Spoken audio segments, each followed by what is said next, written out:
Hey, Harrison, thank you for joining me for this special short bonus episode of Grab a Stack of Rock. Now, you have no idea what I'm about to show you. None at all. That makes two of us. I have no idea what I have in my hands here. Here's the story. So, my wife goes bowling every Thursday with a bunch of random friends, some of which she knows well and some of whom she barely knows at all. One of the newer people came up to her and said, "Hey, you like records, don't you?"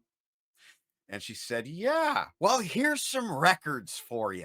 I found these and had them lying around the house, and you may as well have them because you like records," which is sort of a really funny way that non-musical people sort of speak to musical people.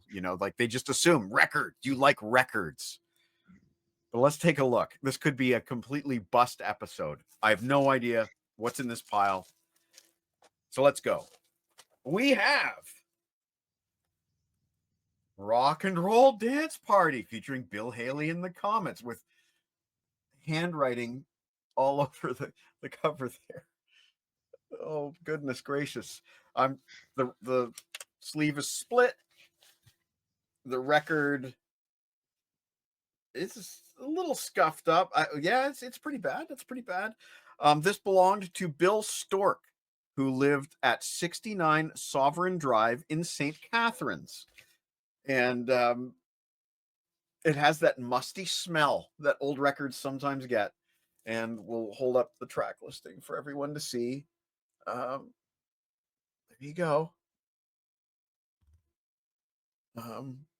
Yeah, I'm not going to be playing that one. Sorry. Next up, oh goodness gracious. Christmas carols bring your Christmas cheer.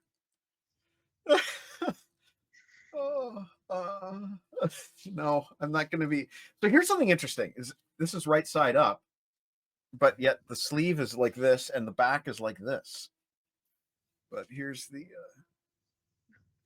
Well, to harken back to the Iron Maiden series that we've been doing, one of the sort of like key features that distinguishes an authentic Soundhouse tape from a fake is that the Soundhouse tape opens from the top upwards, whereas a lot of the fakes are careless. They just have it as a side opening record. Okay, folks, so you just learned something valuable if you've been following us in 50 years of Iron Maiden.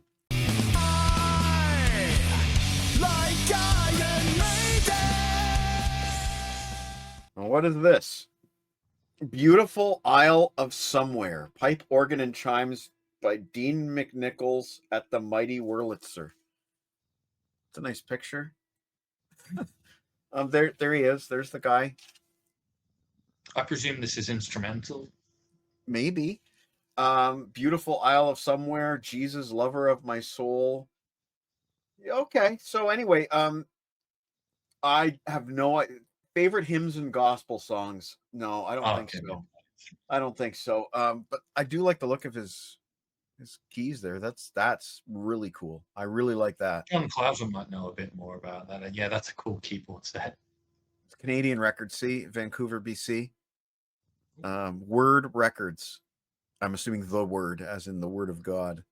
But there's Dean at the Mighty Wurlitzer. That's what a Wurlitzer looks like, apparently. I didn't know that. So I learned something. I'm not going to play this record. No interest in it. Wow. Hans Albers. Look at that. Oh, my goodness. I'm not familiar with him, but that's a great cover. It is. It's on London Records. So, that's a known record label. This LP contains the best known recordings of Hans Albers, Der Blond Hans, as he was called. The idol of a nation is dead. I don't know what that means. He's a great artist on the stage and screen. Oh, because he had a recent death. There's no year on the back. We'll take a look inside and see if there's a year on the record. There's the London International label. I might have to play this. It's all German music. I don't see a year on this record, but it's made in Canada. Strange how some of these old records don't have years on them. This one seems to be also in the best shape of them so far. This might be the only one I'm interested in. Let's see. It's odd sometimes you get things without years on them. I have this weird, obscure Mamas and Papas live CD, which I cannot for the life of me find any sort of date on anywhere. Say that again, Harrison. What band? Mamas and the Papas, as in the No mamas and the relation to the moms and dads. That was not planned, folks. That it was spontaneous. papas. Somebody paid $4.98 for this at the Elmira Music Center. Elmira is just a few kilometers down the highway. It looks like this is family portraits on like collector's plates that are on a wall, but the wallpaper's peeling, and so the mom and dad's souvenirs. And I don't know these songs, but we have the Rippling River Waltz, Walking the Floor Over You, Darkness on the Delta. I don't know these songs, but there you go. They're one of the hottest selling recording acts in Canada today. If the Who, Led Do Zeppelin, we have and a year on that? No, but just listen to this. If the Who, Led Zeppelin, and the Beatles, etc., are superstars in the eyes of young Canadians under 25, then it is becoming more and more apparent that the moms and dads are also in that category as far as the over 25s in this country are concerned. No, that is false. I can attest that is false. They are not the Led Zeppelin of the over 25s in Canada. I love these ludicrously out of touch, hype pieces you sometimes get. Like I've got in the liner notes of one of my Paul Di'Anno CD.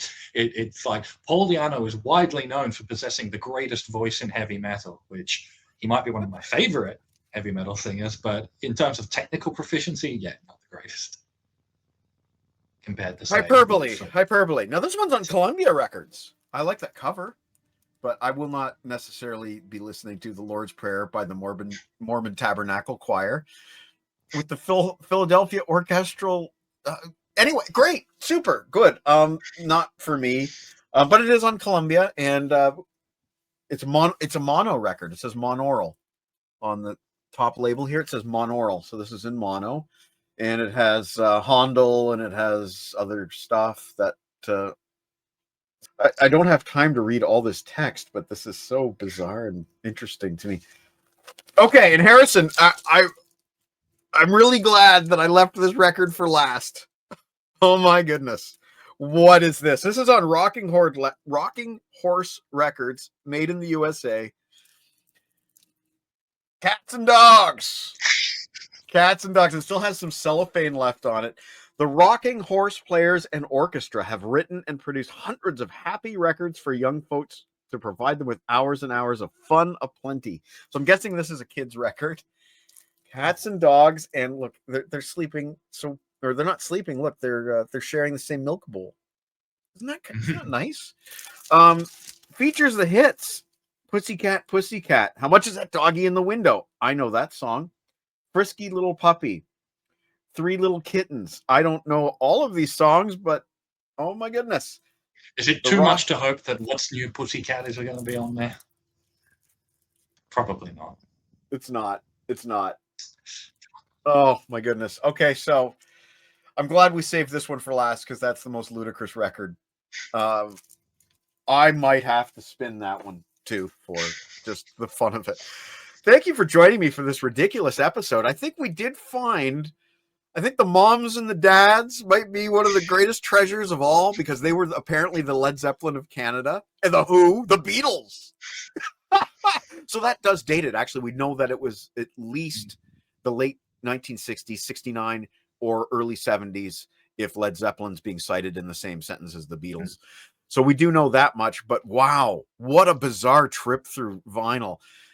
So imagine Jen being there and somebody says, I heard you like records, and here you go. My goodness. So that's the show. Hope you enjoyed this little mini episode of Grab a Stack of Rock. Please like and subscribe, and also check us out on TeePublic. You can get your very own Grab a Stack of Rock t-shirt. Take care, everybody. We'll see you another time.